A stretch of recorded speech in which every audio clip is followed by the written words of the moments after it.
নমস্কাৰ বন্ধু বান্ধৱীসকল, আজি আমাৰ আলহী আহি আছে। আপোনালোকক দিনটোৰ কি খাম কি খুৱাম দেখুৱাম আৰু এয়া দুপৰীয়া ভাতটো ৰেডি কৰিছোঁ। এয়া গধূলি চাহ ব্ৰেড পকৰা বনালোঁ।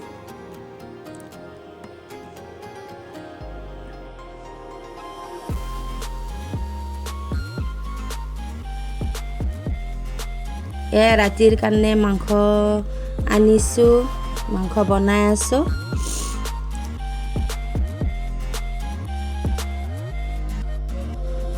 এয়া ৰাতিৰ ভাতটো ৰেডি কৰিলোঁ।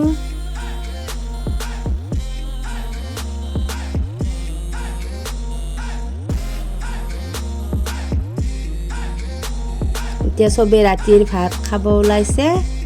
এয়া মোৰ ডাঙৰ ছোৱালী, এয়া ডাঙৰ বাইদেউৰ ছোৱালী, সৰু মইনা।